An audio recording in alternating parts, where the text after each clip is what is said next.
Well, hello and welcome back. My name's Kieron Seamons. This is my inky world, and today we are drawing Norman at this pinnacle point in his life in the story of Worry Lips.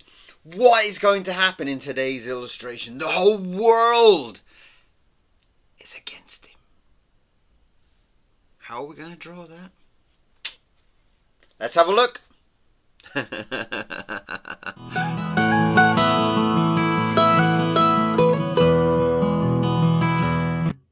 Right, hello and welcome back. The camera has indeed died halfway through my illustration, so you've missed all the beginning drama. But Norman has got to this part where the whole world seems to have crashed down on him, and we are trying to get this feeling, this atmosphere that as he walks down the street, the world is against him. And I've decided that the only way I can kind of do that is again to go into Norman's twisted imagination, his tortured mind, and let some of the imagery, some of that hallucination come across. And to do that in this part here, we have got the whole street has come up behind him like a large claw, and it's just about to grab him. So that's what you missed. I'm terribly sorry. I don't know what's going on with these cameras. These Apple devices, they sure look fabulous, but boy, they're a pain in the butt when they want to be. I've had so much trouble recently with these cameras. But we are here and we are feeling fantastic, aren't we? Aren't we? We are. We're feeling amazing today. And I hope you're sitting there with some kind of pen or paper or pencil or paintbrush or something and doodling away with me. You know, we are very, very lucky to have art in our life. Art is what makes life beautiful in my mind.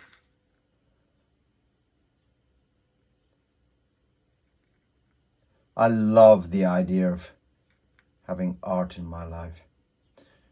It answers all those questions, you know. If you're unhappy, you can kind of like doodle something. If you're happy, you can kind of doodle something. If you're angry, you can kind of doodle something. And it's such a beautiful kind of therapy almost, you know, that you can kind of control your feelings all by a tiny pen. Isn't that just amazing?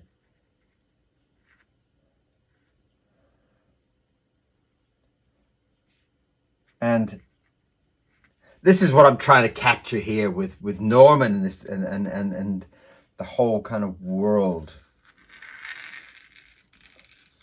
kind of being against him. And you know, obviously a lot of this is happening in Norman's mind. A lot of it is like, you know, the people in the street aren't seeing what he can see, can't feel what he can feel. And that's what makes it so magical. We are basically living in Norman's mind. And I love that about this character. I love this freedom that we can do anything. We can go anywhere. As long as you believe where Norman's going and what's happening to him, then we can basically achieve magic.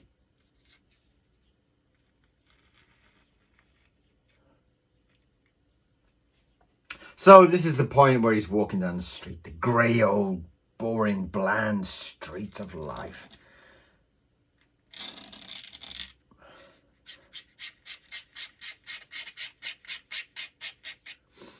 And he is starting to feel life getting too much for him.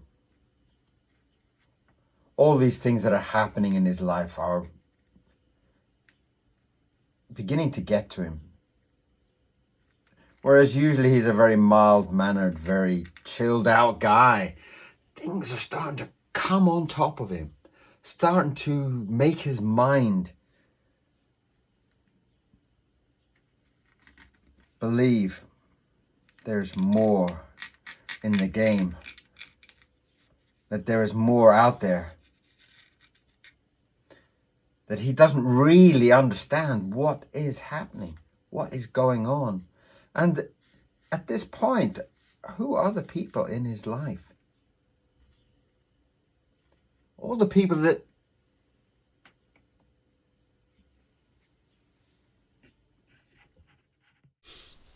and the camera crashed again.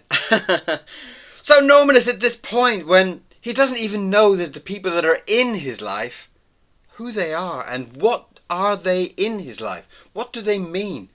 And he's getting very, very confused and very disillusioned by everything that's happening.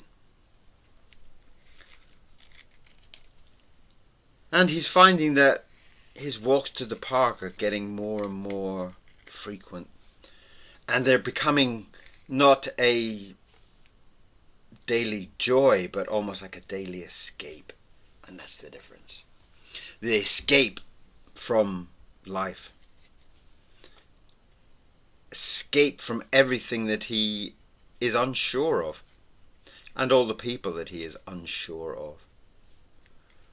So this is quite a powerful moment for Norman. And a fearful one. This is where self-doubt is also starting to creep in. And the more that he thinks of it, the stronger self-doubt grows.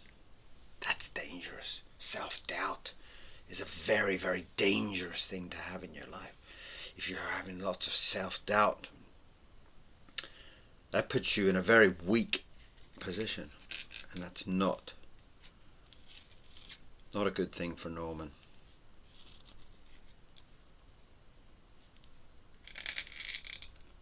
So as you can see, the camera's just crashed again. Luckily, I think I've caught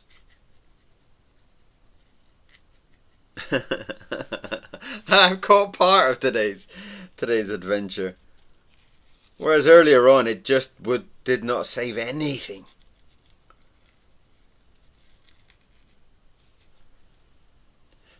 And I guess that's the advantage and the disadvantage of this new digital world that we all live in. That things can disappear that quick. So I've decided that the only way that I could imagine to kind of suggest that the world is against him, that the world has become doubtful, is to show the whole street becoming a claw. And I'm really pleased with that visualization because, you know, I do remember a line in book 1 where Norman is kind of asking the whole street to kind of open up and swallow him whole. And again, that was a point when his thoughts of life and his judgments and everything around him just seemed to be out of control.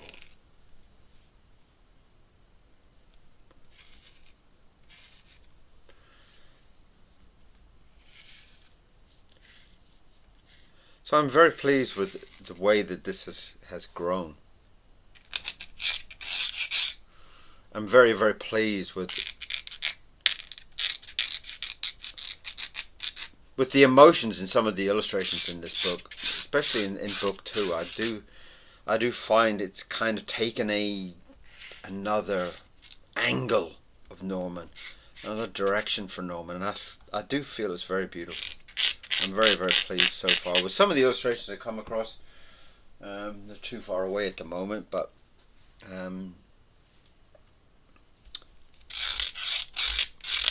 there's a little bit more understanding, I feel. Now that book 1 has been completed and has done very, very well, and with all the questions from you, you know, there's been a lot of questions about Worry Lips 1, Worry Lips, and it's kind of led me to pull that forward into book 2.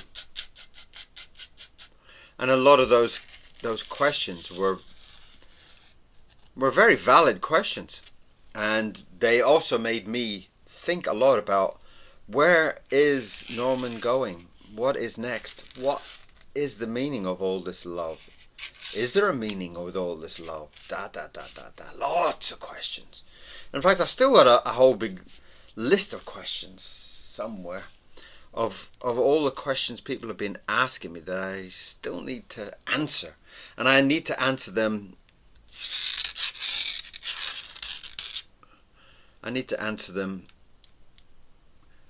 But it's some of them are kind of like personal questions as well, so I might just do a video of questions questions and answers, and see if that kind of helps with everything.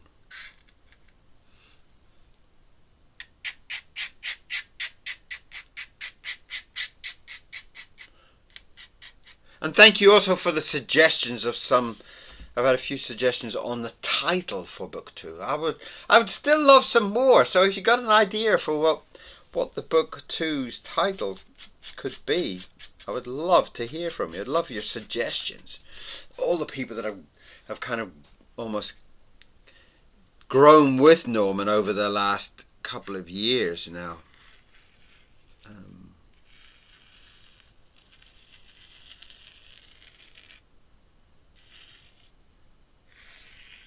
And this channel has actually grown up a lot. This channel has developed a lot of fantastic people. You guys have been absolutely amazing with coming on with your comments and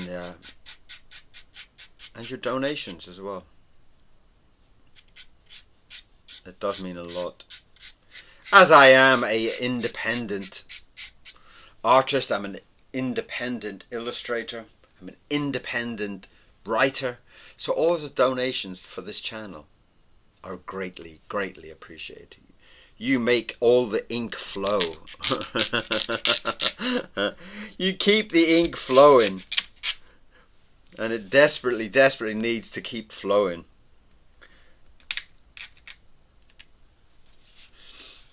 Now I'm quite interested by the fact that, well, maybe I can do that later on.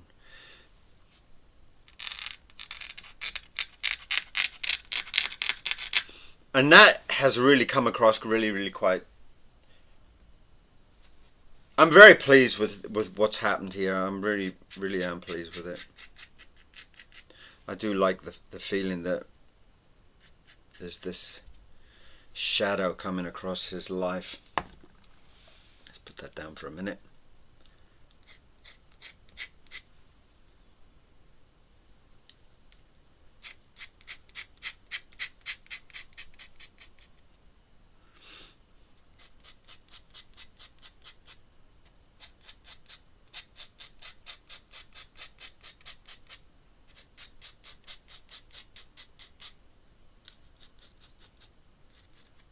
Lovely. There's a lovely feeling there. And I would really love to get your comments about what you feel about today's illustration. And have you had a similar feeling? Have you felt the whole world against you? Have you felt the whole world crashing down on you, as Norman is today in today's drawing? And that is a very short, very sweet, very broken up with cameras, but a very beautiful image. A very, very, very lovely way to capture Norman's mindset in this stage in the book. So, thank you very much for being here. Thank you for your support. Thank you for all your comments. And I will see you again for another drawing very, very soon. Stay drawing, keep making a mess, and I'll see you all very, very soon. Bye-bye.